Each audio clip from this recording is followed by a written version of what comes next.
Hello everyone. तो आज हम पढ़ेंगे चरक संहिता का छठा अध्याय सूत्र स्थान का, जो कि है तस्याशीतीय अध्याय।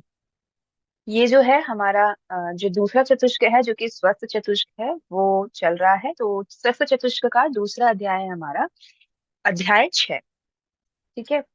अब ये तस्याशीतीय अध्याय में बेसिकली हम यहाँ पे जो है ऋतुओं के बारे में पढ़ेंगे। जो विभिन्न ऋतुएं हैं, जो हमारा संवत्सर है, वो ऋतुओं में विभाजित है। तो किस तरह की जो चर्या है, ऋतुचर्या बेसिकली हमें करनी है, तो वो बेसिकली यहाँ पे मेंशन की गई है। तो हमारी जो चर्या है ऋतुओं के आधार पे किस तरह से विभाजित है, इस अध्याय में हमें देखने को मिलेगी। और ये सब इस अध्याय में मेंशन। तो तस्य शीति अध्याय, तो इसके इंपॉर्टेंट पॉइंट्स हम यहाँ पे कवर अप करेंगे। तो सबसे पहले आचार्य चरक ने यहाँ पे आदान काल, दो प्रकार के काल बताए हैं। शिशिर ऋतु में कौन कौन से दो महीने आते हैं? माघ फाल्गुन। वसंत ऋतु में कौन से आते हैं? चैत्र वैशाख। और ग्रीष्म ऋतु में आते हैं ज्येष्ठ और आषाढ़ महीने आते हैं।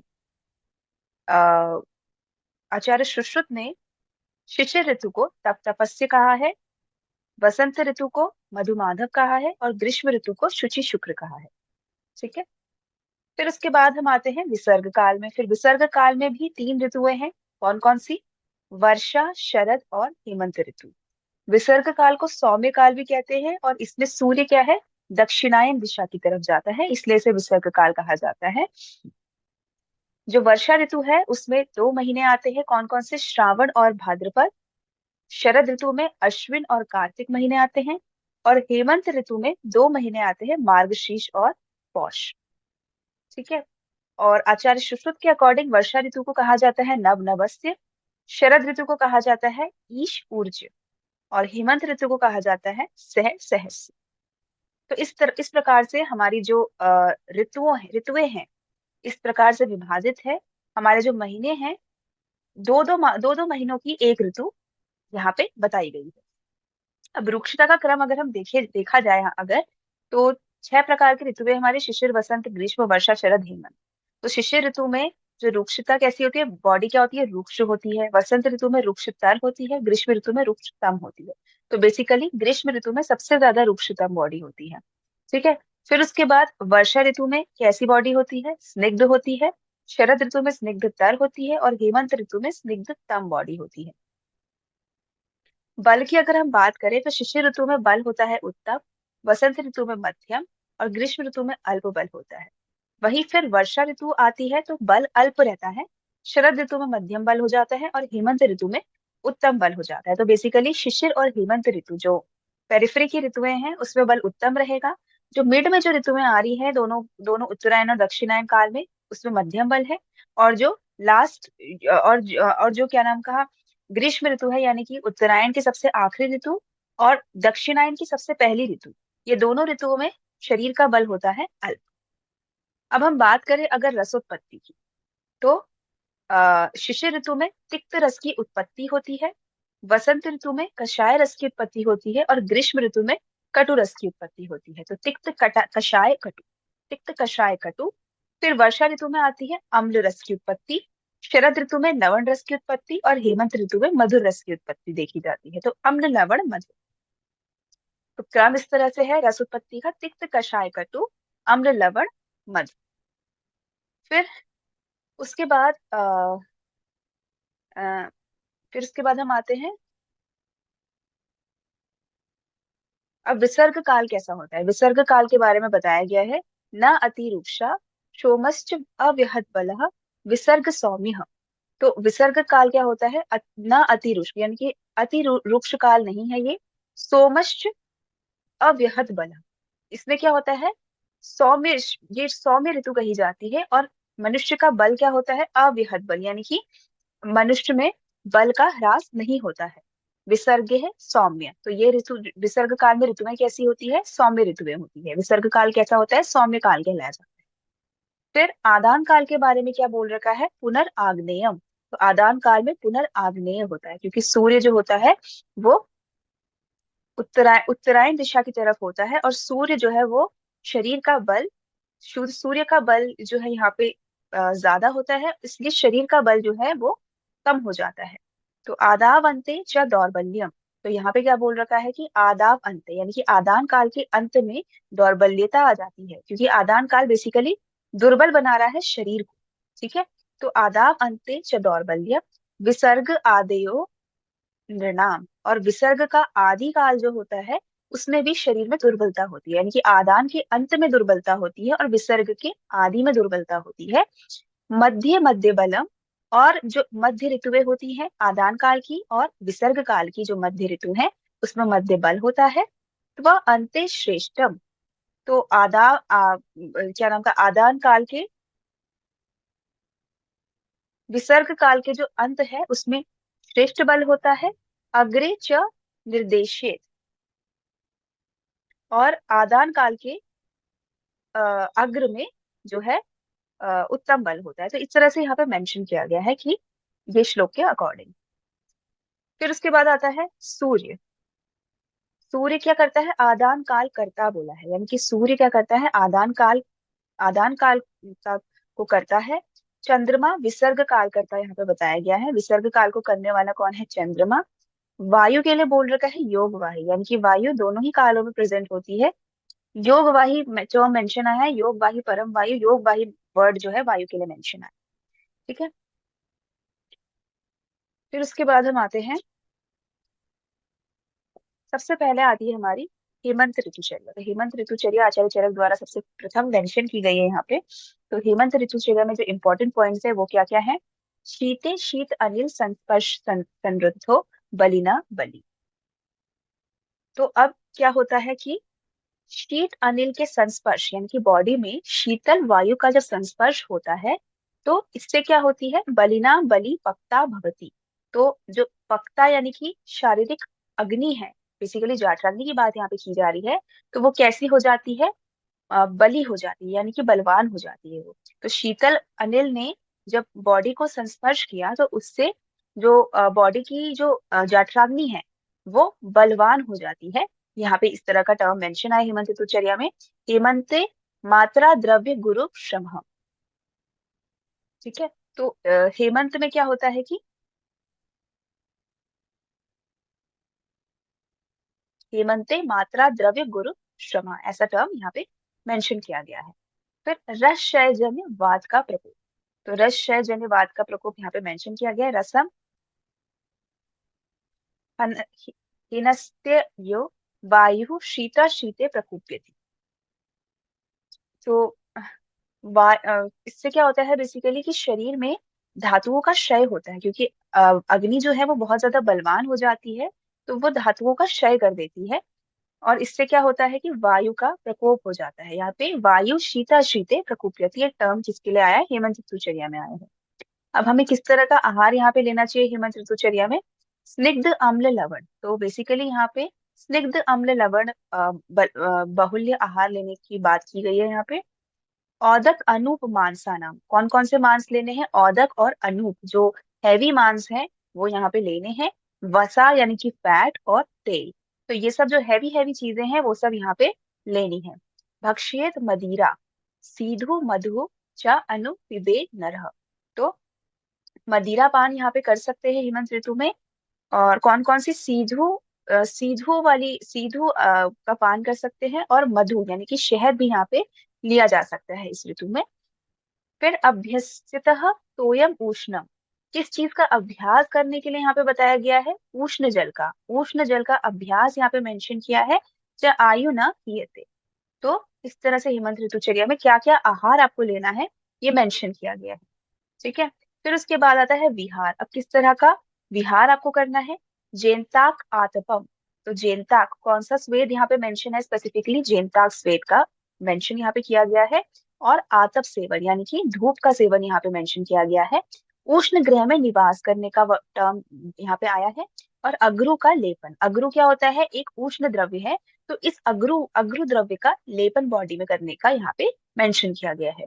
प्रकामम च निषेवेत मैथुनम शिशिरागमे, तो मैथुन का यहाँ पे निषेध बताया है। शिशिर आगमे टर्म यहाँ पे शिशिर ऋतु के लिए नहीं आया, ये हेमंत ऋतु के लिए आया है। ठीक है, प्रकामम च निषेवेत मैथुनम शिशिरागमे। फिर वर्जनीय यानी कि निषेध यहाँ पे क्या है, क्या क्या चीजें निषेध बताई गई है हेमंत ऋतुचर्या में। वर्जियेत अन्नपानानि वातलानि लघूनि च।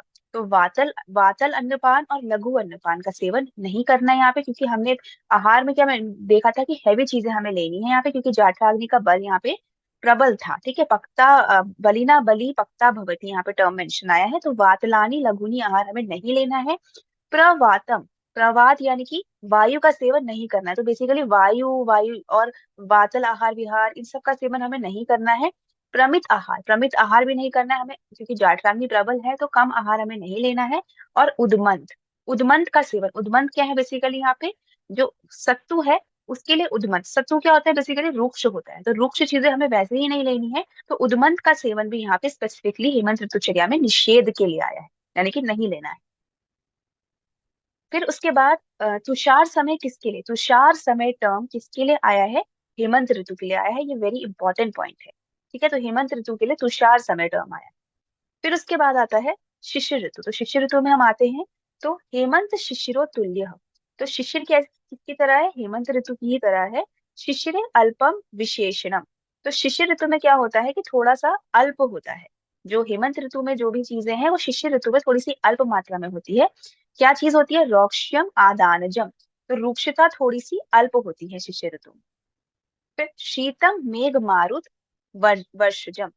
तो बेसिकली यहाँ पे क्या होता है कि शीतता, शीतता अ, शीतता और मेघ मारुत और वर्षा, यानी कि यहाँ पे वर्षा भी होती है। तो शिशिर ऋतु में वर्षा का भी जो है आगमन बताया गया है यहाँ पे और होता है। ठीक है, फिर उसके बाद आहार क्या है, आहार हमें कैसा लेना है। यहाँ पे आहार के लिए कुछ इंपॉर्टेंट चीजें यहाँ पे बताई नहीं, सीधे ऐसा बोल दिया गया है कि हेमंत ऋतु के समान ही आहार लेना है, ऐसे यहाँ पे बोल दिया गया। विहार भी हेमंत के समान लेना है, ऐसा ही यहाँ पे बता दिया गया है। बस ये टर्म्स यहाँ पे आए हैं कि शिशिर अल्पम विशेषणम किसके लिए है, मतलब हेमंत हेमंत शिशिर तुल्य, इस तरह से यहाँ पे टर्म मेंशन किया गया है, उसी याद रखें। विशेषतः निवातम युक्तम उष्ण ग्रह में निवास कर। तो अब यहाँ पे क्या बोल रखा है कि ऊपर हमें हेमंत ऋतु में क्या बोला था कि हमें उष्ण ग्रह में निवास करना है। यहाँ पे क्या बोला है, निवात युक्त उष्ण ग्रह में, क्योंकि यहाँ पे मेघ मारुत वर्षजम टर्म आया है तो वायु भी बहुत ज्यादा यहाँ पे होती है। तो इसलिए निवात युक्त उष्ण ग्रह में निवास करने के लिए यहाँ पे बोला गया। तो निवात यहाँ पे एक नया टर्म आ गया है और उष्ण ग्रह में निवास करने के लिए यहाँ पे बताया गया है। अब निषेध क्या है शिष्य ऋतुचर्या में, निषेध है कौन कौन से रस, कटु तिक्त कछाय। अब ऊपर जो हमने हेमंत ऋतुचर्या पढ़ी थी तो वहां पे वर्जनीय में रस नहीं बताए थे, वहां पे क्या बताया था कि आहार हमें कैसा लेना है, स्निग्ध अम्ल लवण। बट निषेध यहाँ पे लेने के लिए केवल हेमंत के समान बोल दिया गया, लेकिन निषेध यहाँ पे स्पेसिफिकली कटु तिक्त कषाय आया है। तो कटु तिक्त कषाय कहाँ पे निषेध बताया है, शिष्य ऋतुचर्या में। वातलानी लघुनी च, वातल आहार लघु आहार नहीं लेना है, वही जो हेमंत ऋतुचर्या में बोला वही। वर्जियेत अन्नपानानि शिशिरे शीतलानि च। तो शीतल आहार अन्न का सेवन नहीं करना है यहाँ पे, ऐसा मेंशन किया गया। फिर उसके बाद आता है वसंत वसंत ऋतुचर्या। तो वसंत ऋतुचर्या में क्या बोल रखा है, वसंते निचितः श्लेष्मा। तो वसंत में क्या होता है कि श्लेष्मा का जो है प्रकोप होता है, निचितः श्लेष्मा ऐसा टर्म आया है यहाँ पे। दिन कृत बिभीरितः काय अग्नि बाधते। और यहाँ पे क्या बोल रखा है, एक टर्म आया है काय अग्नि बाधिते। काय अग्नि बाधिते यानी कि काय अग्नि यानी कि जाठराग्नि का जो है यहाँ पे बंधन हो जाता है, रोगास्ततः प्रकुरुन बहून। ठीक है, तो इसलिए बहुत सारे रोग की उत्पत्ति यहाँ पे होनी संभव है। ठीक है, तस्मात वसंते कर्माणि वमनादीनि कार्ये। तो बहुत सारे रोगों की उत्पत्ति इस ऋतु में संभव है, क्योंकि काय अग्नि यानी कि जाठराग्नि जो है यहाँ पे बाधित हो जाती है श्लेष्मा के द्वारा। तो पंच कर्म कैसे, कर्माणि वमनादीनि। तो वमनादि कर्म बेसिकली क्या होते हैं, पंच कर्म होते हैं। तो पंच कर्म यहाँ पे किया जा सकता है वसंत ऋतुचर्या में। फिर आहार, आहार कौन सा लेना है, यव गोधूम भोजन, यानी कि जो रुक्ष आहार है, जो कफ शामक आहार होगा, यव हो गया गोधूम, ये सब आहार लेना है जो कि रुक्ष है। शारभः शाशम एड़े मांस लावक इंजलम, जो लघु आहार थे वो सब यहाँ पे लेने हैं। निर्गदम सीधु पिबेद मादिकम। तो यहाँ पे क्या क्या क्या कौन कौन सी वो लेने, अरिष्ट का सेवन सब का सेवन करना है, संधान कल्पना का सेवन करना है, सीधु का सेवन करना है और माधवीक, सीधु और माधवीक का सेवन यहाँ पे बताया गया है। विहार कैसा लेना है, विहार व्यायाम व्यायाम किया जा सकता है यहाँ पे। तो व्यायाम टर्म हमारी हेमंत ऋतुचर्या में नहीं आया था, ना ही शिशिर ऋतुचर्या में आया था। ये केवल वसंत में ही स्टार्ट हो रहा है, व्यायाम हमें करना है वसंत ऋतुचर्या में। और चंदन और अगरू का लेपन करना है। तो चंदन क्या है, बेसिकली एक ठंडी ठंडा द्रव्य है, और अगरू क्या है, गर्म द्रव्य है। तो ठंडा और गर्म दोनों द्रव्यों का लेप यहाँ पे करना है। उद्वर्तन, उद्वर्तन यानी कि रुक्ष घर्षण करना है यहाँ पे, क्योंकि कफ का प्रकोप हो रखा है। तो रुक्षता क्रिएट करने के लिए बॉडी में उद्वर्तन करना है। धूम का सेवन करना है, कवल हो गया, अंजन हो गया, और सुखांबु। तो इन सब का प्रयोग, यानी कि सुखांबु गुनगुने जल का प्रयोग, और घरमांबू का प्रयोग कहाँ पे बताया गया था, हमारी हेमंत ऋतुचर्या में बताया गया था। वसंते अनुभवे स्त्रीणाम काननाम काननानाम च यौवनम। ठीक है, तो यहाँ पे अनुभवे, अनुभवे यानी कि अल्प मात्रा में स्त्री सेवन यहाँ पे करने के लिए बताया गया है। फिर उसके बाद वर्ज यानी कि निषिद्ध क्या बताया है बसंत ऋतु में, गुरु अम्ल स्निग्ध मधुर। ठीक है, गुरु अम्ल स्निग्ध मधुर आहार का सेवन यहाँ पे नहीं करना है। ठीक है, और दिवा स्वप्न च वर्जित, और दिवा स्वप्न च वर्जित सबसे प्रथम किस में आया है, वसंत ऋतुचर्या में आया है। तो हमारा व्यायाम भी, व्यायाम करना वसंत ऋतुचर्या में सर्वप्रथम आया है, और दिवा स्वप्न का वर्जन भी वसंत ऋतुचर्या में सर्वप्रथम आया है। तो वसंत ऋतुचर्या भी हमारी इंपॉर्टेंट है। फिर उसके बाद हम आ जाते हैं ग्रीष्म ऋतुचर्या में। तो ग्रीष्म ऋतुचर्या में क्या बोल रखा है कि मयूर मयूर खैर जगतः स्नेहम ग्रीष्मे पेपीयते रवि, ये टर्म यहाँ पे आया है। फिर आहार कैसा लेना है हमें, स्वादु शीत द्रव स्निग्ध। कैसा आहार लेना है ग्रीष्म ऋतुचर्या में, स्वादु लेना है, मधुर लेना है, शीत यानी कि ठंडा लेना है, द्रवम यानी कि द्रव बहुल। वैसे हमें पता है कि ग्रीष्म ऋतुचर्या में हमें पानी बहुत ज्यादा पीना होता है, क्योंकि इसमें सबसे ज्यादा शारीरिक बल जो है कम होता है। तो हमें पानी, द्रव यानी कि स्नेहांश बहुत ज्यादा लेना है इसमें। और स्निग्ध द्रव, स्निग्ध यानी कि स्निग्धता भी क्रिएट करनी है, स्नेहांश बॉडी में बहुत ज्यादा बढ़ाना है। तो मधुर, शीत, द्रव और स्निग्ध ऐसे आहार हमें लेने हैं। घृतम पयः सशाल्यन्नम भजन। ठीक है, फिर उसके बाद क्या है, शीतम सशर्करम मंथम। मंथ का प्रयोग यहाँ पे मेंशन किया गया है। तो मंथ हमें कहाँ लेना है, ग्रीष्म ऋतुचर्या में लेना है। जांगल, जांगल मृग पक्षिणः, और कौन से मांस रस का सेवन कर सकते हैं, जांगल मांस का। फिर उसके बाद आता है विहार। विहार कैसा लेना है यहाँ पे, दिवा शीत ग्रह, दिन में शीत ग्रह में रहना है, शीत ग्रह में रह के निद्रा लेनी है। निशी चंद्रांशु शीतले, और रात्रि में चंद्रमा के शीतल शीतल छाव में जो है निद्रा लेनी है। इस तरह से यहाँ पे मेंशन किया गया है।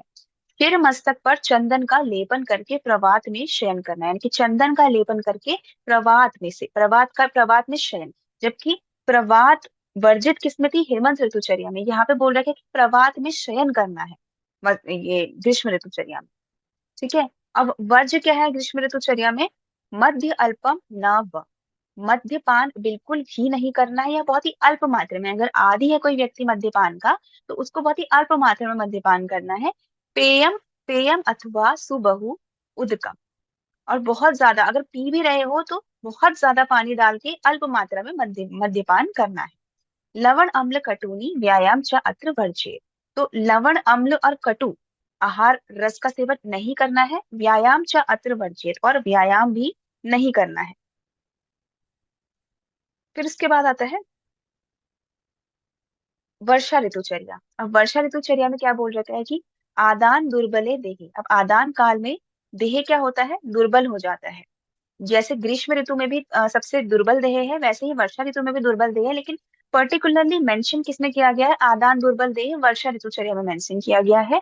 पक्ता भवंती दुर्बल। तो इसमें क्या होता है कि अग्नि भी दुर्बल हो जाती है। ठीक है, बलिना बलि पक्ता भवंती हेमंत ऋतुचर्या में बोल रखा है, जबकि पक्ता भवंती भवती दुर्बला किसमें बोला है, वर्षा ऋतुचर्या में बोला है। पर्टिकुलरली यहाँ पे मेंशन किया गया है पक्ता भवती दुर्बला। फिर उसके बाद आता है कूपयंती पवनादय, और जो है वात का प्रकोप हो जाता है बॉडी में। और त्रिदोष प्रकोपन, त्रिदोष प्रकोपन भी यहाँ पे मेंशन किया गया है वर्षा ऋतुचर्या में। फिर आहार कैसा लेना है हमें, पान भोजन संस्कारान प्राय शौद्रान शौद्रान वितान भजे। तो मधु का यूज करना है यहाँ पे, शौद्र का यूज सबसे ज्यादा हमें किसमें करना है, वर्षा ऋतुचर्या में। पान भोजन, पान भोजन संस्कार, हर चीज में शौद्र का सेवन प्रचुर मात्रा में किया जा सकता है वर्षा ऋतुचर्या में। फिर अन्नपान कैसा लेना है, अन्न कैसा लेना है, यव गोधूम शाली अन्न का सेवन करना है। शौद्रान्वितम मधु तो लेना ही है यहाँ पे। च अल्पम माधवीक अरिष्ट अंबु, क्या लेना है, माधवीक अरिष्ट अंबु, किसमें लेना है, वर्षा ऋतुचर्या में। जल कैसा लेना है, महेंद्र तप्त शीतम व कौपम सारसवेन सारसमेव वा। ठीक है, महेंद्र महेंद्र जल लेना है, कौप और सारस का जल लेना है, कुएं और सारस का जल लेना है, इनकी स्टोर्ड किया हुआ जल लेना है बेसिकली। फ्लोइंग वाटर नहीं लेना है, नदी का पानी यहाँ पे मेंशन नहीं किया गया है। विहार कैसा लेना है, विहार कैसा होना चाहिए, प्रघर्षण, बॉडी में प्रघर्षण, उद्वर्ष उद्वर्तन, स्नान, गंधमाला का धारण यहाँ पे मेंशन किया गया है। फिर उसके बाद आता है लघु शुद्ध अंबर, हल्के व स्वच्छ वस्त्र धारण करने हैं। क्लेद रहित स्थान पर निवास करना चाहिए, क्लेद रहित स्थान पर, क्योंकि हमें पता है कि वर्षा ऋतुचर्या में सबसे ज्यादा फंगल इन्फेक्शन होते हैं, तो क्लेद रहित स्थान पर निवास करना चाहिए इस ऋतु में। वर्ज्य क्या बताया गया है, उन्मंथ, उन्मंथ यहाँ पे वर्ज्य बताया गया है। उन्मंथ हमारा, उद्मंथ जो है वो हमारा हेमंत ऋतुचर्या में भी वर्ज्य बताया था। दिवा स्वप्न, दिवा स्वप्न भी वर्ज्य बताया है, जो कि ग्रीष्म ऋतु में भी वर्ज्य है। अवश्य यानी कि ओस में नहीं जाना है। ऑब्वियसली जो मतलब गीली चीज, गीली जगह है वहां पे नहीं जाना है। नदी जल, नदी का जल भी सेवन नहीं करना है। व्यायाम आतपः, व्यायाम और आतप का सेवन यहाँ पे नहीं करना है। तो बेसिकली व्यायाम और आतप दोनों का सेवन यहाँ पे वर्ज्य बताया गया है वर्षा ऋतुचर्या। फिर उसके बाद हम आते हैं शरद ऋतुचर्या। तो शरद ऋतुचर्या में क्या है, वर्षा शीतो शीत उचित अंगानाम सहस सहसे व अर्क रश्मि भी तप्ता नाम अचितम पित्तम प्रायः शरदी कोप्यति। तो बेसिकली क्या होता है कि अचानक सूर्य की किरण, अर्क की रश्मि बहुत ज्यादा जो है अचानक से बढ़ जाती है, तो जिसकी वजह से क्या होता है, पित्त का प्रकोप हो जाता है। तो बेसिकली क्या होता है कि वर्षा ऋतु में संचित पित्त, जब सूर्य की रश्मि रश्मि अचानक से पड़ती है बॉडी में, तो उससे क्या होता है कि पित्त का प्रकोप हो जाता है। पित्तम प्रायः शरदी कुप्यति टर्म यहाँ पे आया है। साथ में आहार क्या होता है शरद ऋतुचर्या में, मधुर मधु शीत तिक्तकम अन्नपान। तो साथ में क्या होता है, मधुर, लघु लघु, शीत और तिक्त, तिक्त का जो है सेवन करना है यहाँ पे, तिक्त रस का। जांगल मास का सेवन यहाँ पे किया जा सकता है। लावान, कपिंजल एंड अनुरभ्र, तो ये सब प्राणियों का जो है मांस का सेवन किया जा सकता है, जो कि रुक्ष है बेसिकली। तिक्तस्य सर्पिशः पानम, तिक्त सर्पी पान यहाँ पे मेंशन किया गया है, क्योंकि तिक्त रस जो होता है वो पित्त शामक रस होता है, तो तिक्त सर्पी पान यहाँ पे मेंशन किया गया है। विरेको, विरेचन किया जा सकता है, और रक्त मोशन, जो भी पित्त शामक चीजें हैं वो यहाँ पे करी जा सकती है, जो साथ में है। ठीक है, फिर उसके बाद विहार की अगर हम बात करें तो माला और स्वच्छ वस्त्र धारण करने हैं।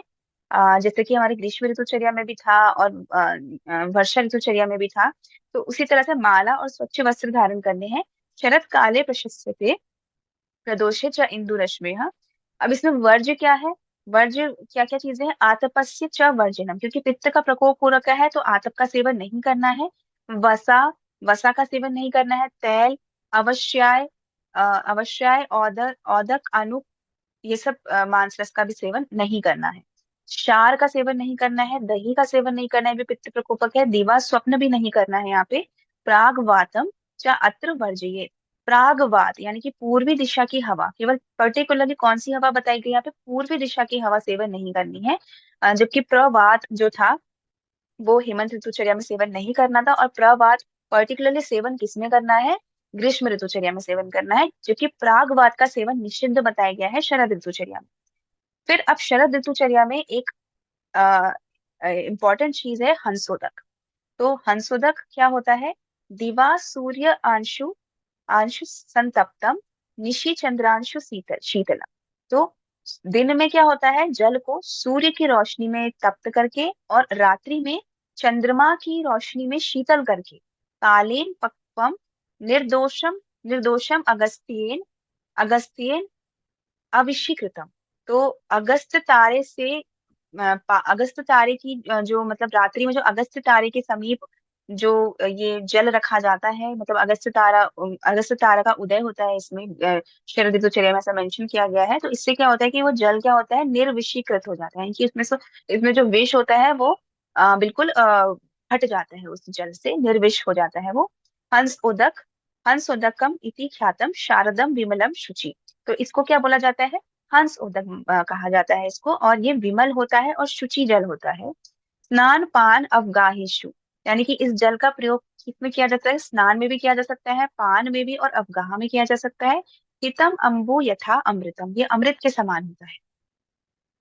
इसको अगस्त्योदक वाग्भट ने कहा है, अंशोदक भाव प्रकाश ने कहा है, और हंसोदक चरक ने बोला है। अब यहाँ पे सात्म्य का वर्णन भी आया है इस अध्याय में, तो इसका संदर्भ यहाँ पे दिया गया है। अगर हम सात्म्य की बात करें तो सात्म्य का वर्णन बेसिकली ओक सात्म्य का संदर्भ किसमें आता है? चरक संहिता अध्याय 6 में आता है। इत्य उक्तम अ, इत्य उक्तम ऋतु सात्म्यम यत् चेष्टा आहार व्याप्याश्रयम उपशेते यद औचित्य ओदकम सात्म्य तद उच्यते। ठीक है। तो चार प्रकार के भेद बता रखे हैं सात्म्य के: ऋतु सात्म्य, ओक सात्म्य, देश सात्म्य और रोग सात्म्य। तो ऋतु, ओक, ऋतु हो गया, ओक हो गया, देश हो गया, और रोग सात्म्य। तो चार प्रकार के सात्म्य के भेद जो है यहाँ पे बताए गए हैं। तो इस तरह से हमारा अध्याय 6 यहाँ पे के इंपॉर्टेंट पॉइंट्स यहाँ पे कंप्लीट होते हैं। नेक्स्ट अध्याय हम नेक्स्ट वीडियो के थ्रू डिस्कस करेंगे। Thank you.